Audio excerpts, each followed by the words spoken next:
عید کی نماز کی تکبیرات کتنی ہیں؟ اس بارے میں مختلف اقوال ہیں علماء کے، میں اس میں تفصیل میں نہیں جانا چاہتا ہوں۔ جو دو طریقے معروف ہیں میں انہی کو ذکر کروں گا۔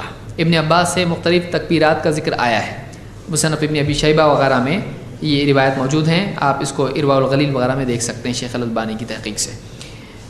عائشہ رضی اللہ تعالیٰ فرماتی ہیں ان رسول اللہ صلی اللہ علیہ وسلم کان یکبر فی الفطر والاضحى فی الاولی 7 تکبیرات وفی الثانیۃ 5۔ اس کو امام ابو داؤد نے روایت کیا اور یہ صحیح روایت ہے کہ اللہ کے رسول صلی اللہ علیہ وسلم عید الفطر اور عید الاضحیٰ میں پہلی رکعت میں 7 تکبیریں کہتے اور دوسری رکعت میں 5 تکبیریں کہتے ہیں، تو کل کی تکبیرات کتنی ہوئی؟ زائد تکبیرات 12، جیسا کہ حرمین میں آج بھی ہوتا ہے۔ ہمارے بہت سارے پیارے بھائی رمضان بھر میں 20 رکعت حرمین کی جوش و خروش سے سناتے ہیں، وہاں 20 ہوتی تم کیسے 8 پڑھتے، وہاں 20 ہوتی تم کیسے 8 پڑھتے، اور عید کے دن ایک دم ان کو معلوم نہیں سانپ سونگھ جاتا ہے، جب پھر کوئی بولتا ہے وہاں 12 تکبیرات ہوتی تم کیسا ایسا پڑھتے ہیں، تو وہ 12 تکبیرات کو مانتے ہیں؟ نہیں مانتے، وہ 12 تکبیرات کو نہیں مانتے۔ پھر وہاں اگر حرمین آپ کے نزدیک دلیل ہے تو حرمین میں ساری چیزیں آپ کے نزدیک دلیل ہونا چاہیے، وہاں کی ایک اکہری تکبیر بھی دلیل ہونا چاہیے، وہاں کا امام کا نماز کے بعد اجتماعی دعا ہاتھ اٹھا کے نہیں کرنا یہ بھی دلیل ہونا چاہیے، وہاں پر 2 امام ہونا تراویح کے لیے وہ بھی دلیل ہونا چاہیے، وہاں پر جماعت سے تراویح پڑھنا اور آخر میں آخری عشرے میں وہ لوگ اور پڑھتے ہیں نماز جماعت سے، وہ بھی آپ کے لیے دلیل ہونا چاہیے، اور وہاں پہ کیا کچھ نہیں ہے وہ سب دلیل ہونا چاہیے۔ تو حرمین ہمارے لیے دلیل نہیں ہے، حرمین فی نفسی دلیل ہے، حرمین میں کوئی بھی آ جائے وہ کچھ بھی کرے وہ دلیل ہوتا نہیں ہے ایسا، ہمارے لیے اللہ کے نبی صلی اللہ علیہ وسلم کی سنت دلیل ہے۔ ہاں حرمین میں علماء ہیں، ان کا فتویٰ اگر ہے اور اس فتوے میں دلیل اگر ہے اور وہ دلیل اور فتویٰ آپس میں مطابق ہیں بہت اچھی بات ہے، ہم کوئی بھی عالم اس طرح کا معاملہ کرے اس کی بات مانیں گے، بات اور دلیل میں مطابقت ہو، فہم صحیح ہو، دلیل صحیح ہو، ثابت ہو، مانا جائے گا۔ حرمین ہمارے لیے دلیل نہیں ہے، حرمین ہمارے لیے دلیل نہیں ہے۔ امت میں کسی نے بھی اس طرح سے حرمین کو ایسا دلیل کہ حرمین میں جو بھی عمل ہوتا ہے وہ حجت ہے کسی نے نہیں کہا، میرے علم میں کوئی نہیں ہے۔ امام مالک ہیں صرف جن کے نزدیک مدینہ کا عمل، مدینہ کا صرف عمل کیا ہے دلیل ہے، انہوں نے حرمین نہیں کہا ہے، لہٰذا یہ اور اس کو پھر احناف نہیں مانتے کہ مدینہ کا عمل دلیل ہے، وہ نہیں مانتے اس کو، تو کوئی آدمی یہ دلیل پکڑتا ہے تو وہ صحیح نہیں ہے۔ تو حرمین میں آج بھی 12 رکعت ہوتی ہے، تو جو لوگ 20 مانتے ہیں وہ 12 کو بھول جاتے ہیں، تو ایسا نہیں ہونا چاہیے، کبھی بھی آپ ساتھ چھوڑ دے رہے، ایسا کیوں کر رہے آپ، نہیں کرنا چاہیے۔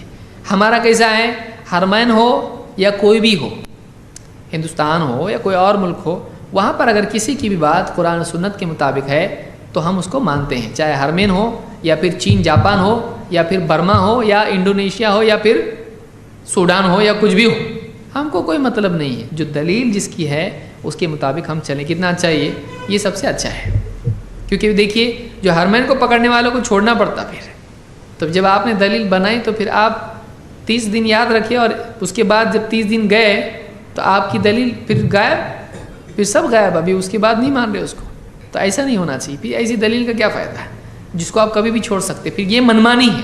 اور بہت سارے لوگ اہل حدیث کے بارے میں کہتے ہیں کہ یہ لوگ خواہش پسند ہوتے ہیں، حالانکہ یہی خواہش پسندی ہے کہ آپ ایک دن ایک دلیل دیں اور جیسے ہی رمضان ختم ہو گیا، شیطان آزاد ہو گیا، آپ بھی حرمین کو چھوڑ دیں، تو یہ کس کا اثر ہے؟ یہ شیطان کا اثر ہے۔ آپ اس طرح سے دلیل نہیں بنانا چاہیے۔ نہ حرمین کا عمل ہمیشہ غلط ہوگا، نہ حرمین کا عمل ہمیشہ صحیح ہوگا، ضروری نہیں۔ وہی لوگ پھر حرمین کی دلیل دیتے ہیں، وہاں ویڈیو ریکارڈنگ کو مانتے نہیں مانتے، وہاں پہ امام کی آواز سب کو آ رہی ہے، پھر بھی مکبر تکبیر بول رہا ہے ان کے امام کے پیچھے مائک میں، ضروری نہیں ہے، تبھی ضروری ہے جبکہ امام کی آواز سننے نہیں آ رہی لوگوں کو، عمل ہو رہا ہے وہاں پہ سالوں سے چل رہا ہے، ہمارے نزدیک وہ دلیل نہیں ہے، کرتے یہاں پہ امام صاحب بھی کر رہے ہیں اس طرح سے ہی نماز میں، پیچھے ایک آدمی اور بھی اپوائنٹڈ ہے وہ بھی مائک میں بول رہا ہے، اس کو بھی ایک مائک لگائے ہوئے، کرتے ہیں ایسا، پھر آپ کیوں نہیں کر رہے ہیں حرمین کا عمل؟ آپ کہاں گئے حرمین؟ آپ کو پسند نہیں، آپ کو دشمن بن گئے آپ عید کے دن حرمین کے؟ تو یہ بات یاد رکھیں، دلیل کس کو آدمی بناتا ہے اس کا مقام اس سے معلوم پڑتا ہے کہ واقعی وہ کس لیول کا ہے، یہ دلیل کس کو بنا رہا ہے۔ تو عائشہ رضی اللہ تعالیٰ عنہ کی اس حدیث سے معلوم ہوا کہ عید الفطر اور عید الاضحیٰ میں اللہ کے نبی صلی اللہ علیہ وسلم 12 تکبیرات سے نماز پڑھتے تھے۔ یہ سنت ہے، اس کے علاوہ بھی سنت ہے، کوئی ایک ہی چیز سنت ہو لازم ہو ایسا نہیں ہے۔ جو 6 تکبیرات والی نماز ہوتی ہے وہ بھی ثابت ہے، میں آگے ذکر کروں گا۔ ابن عباس رضی اللہ تعالیٰ سے روایت ہے کہ کہتے ہیں انہو، یہاں پر یہ کہ جو تکبیرات ہوں گی تو ہر رکعت میں قرأت ہوگی، اور وہ کب ہوگی، ہر رکعت میں قرأت کب ہوگی اور کیسے ہوگی۔ کہتے ہیں کہ انہو کان یکبر فی العید فی الاولی 7 تکبیرات بتکبیرۃ الافتتاح، کہتے ہیں کہ وہ عید کی نماز میں پہلی رکعت میں تکبیر افتتاح یعنی پہلی تکبیر جس کو تکبیر تحریمہ کہا جاتا ہے، اس کے ساتھ 7 تکبیریں کہتے تھے۔ وفی الآخرۃ 6 بتکبیرۃ الرکعہ، اور آخری رکعت میں کیا کرتے تھے، 6 تکبیر کہتے تھے، کس کے ساتھ میں، یعنی رکوع کی تکبیر کے ساتھ میں، یعنی پہلے آپ پہلی تکبیر کے ساتھ میں 7 اور 6 تکبیرات رکوع کی تکبیر کے ساتھ میں۔ کلہن قبل القراءہ، سب کی سب کیا ہوتی تھیں، قرأت سے پہلے ہوتی تھیں، سب کی سب قرأت سے پہلے ہوتی تھیں۔ تو اس سے معلوم ہوا کہ قرأت سے پہلے تکبیرات ہیں، قرأت سے پہلے کیا ہیں، تکبیرات ہیں 7 اور 5۔ رکوع کی ملا کے کتنی ہوتی ہے، 6، تو رکوع کی چھوڑ کے کتنی ہوں گی، 5 ہوں گی، تو 5 زائد تکبیریں اور پھر 7 زائد تکبیریں، کل ملا کے کتنی ہوئی، 12 تکبیریں۔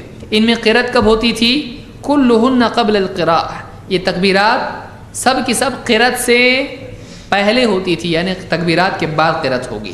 اس کو ابن ابی شیبہ نے اپنی مصنف میں روایت کیا، اور یہ روایت صحیح ہے۔ نافع عبداللہ ابن عمر کے مولا کہتے ہیں شہدت الاضحیٰ والفطر مع ابی ہریرہ، میں نے عید الاضحیٰ اور عید الفطر ابو ہریرہ رضی اللہ تعالیٰ کے ساتھ میں موجود تھا۔ فکبر فی الرکعۃ الاولی 7 تکبیرات قبل القراءہ، تو انہوں نے پہلی رکعت میں قرأت سے پہلے 7 تکبیرات کہیں۔ وفی الآخرۃ 5 تکبیرات قبل القراءہ، اور دوسری رکعت میں انہوں نے 5 تکبیرات کہیں قرأت سے پہلے۔ اس سے بھی معلوم ہوا کہ قرأت سے پہلے تکبیرات ہیں، اور پہلی میں 7 دوسری میں 5۔ اس کو امام مالک نے اپنی موطا میں روایت کیا ہے۔ 6 زائد تکبیروں سے نماز ہوتی کہ نہیں ہوتی، ہوتی۔ بعض صحابہ سے روایت ہے، اسی طرح سے راوی نے کہا کہ بعض صحابہ سے روایت ہے، اور اگر کوئی راوی ایسا کہے کہ فلاں صحابی سے روایت ہے اور نام ذکر نہ کرے تو کیا وہ روایت معتبر ہوگی، ہوگی۔ کیوں، اس لیے کہ صحابی کوئی بھی ہو معتبر ہے، صحابی کوئی بھی ہو معتبر ہے، چاہے اس کا نام صحابی کا معلوم ہو یا نہ ہو، وہ معتبر ہوتا ہے، صحابی معتبر ہوتے ہیں تمام۔ کہتے ہیں صلی بنا النبی صلی اللہ علیہ وسلم، ہمارے ساتھ اللہ کے نبی صلی اللہ علیہ وسلم نے نماز پڑھی، ہم کو نماز پڑھائی، یوم عید، عید کے دن، فکبر 4 و 4، تو آپ نے تکبیر کہی کیسی، 4 اور 4۔ ثم اقبل علینا بوجہہ حین انصرف، پھر آپ ہماری طرف پلٹے اور آپ نے کہا لا تنسوا کتکبیر الجنائز، بھولنا مت، جنازے کی تکبیرات کی طرح ہے۔ واشار باصابعہ وقبض ابہامہ، اور آپ نے اپنی انگلیوں سے اشارہ کیا اور آپ نے اپنے انگوٹھے کو کیا کر دیا، بند کر دیا، قبض، اس طرح سے، یعنی کتنی ہیں، 4۔ اس کو امام الطحاوی نے شرح معانی الاثار میں ذکر کیا ہے، اور شیخ الالبانی نے الصحیحہ میں 2997 پر اس کو کہا ہے کہ اس کی سند حسن ہے۔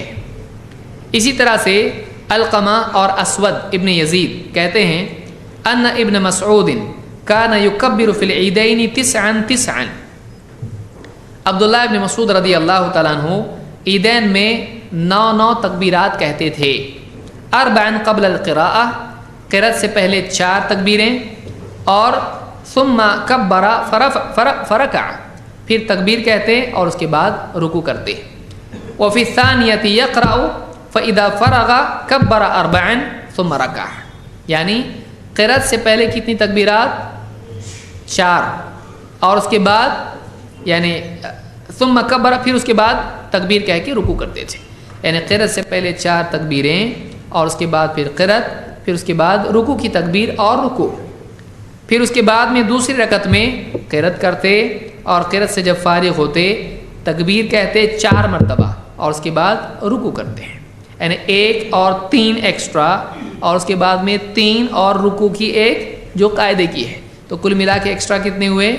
6 تکبیرات۔ اس طرح سے بھی نماز پڑھی جا سکتی ہے۔ تو پہلی تکبیرات کے بعد قرأت ہوتی تھی اور دوسری رکعت میں، یعنی قرأت سے پہلے ہوتی تھی اور دوسری رکعت میں قرأت کے بعد ہوتی تھی رکوع سے پہلے۔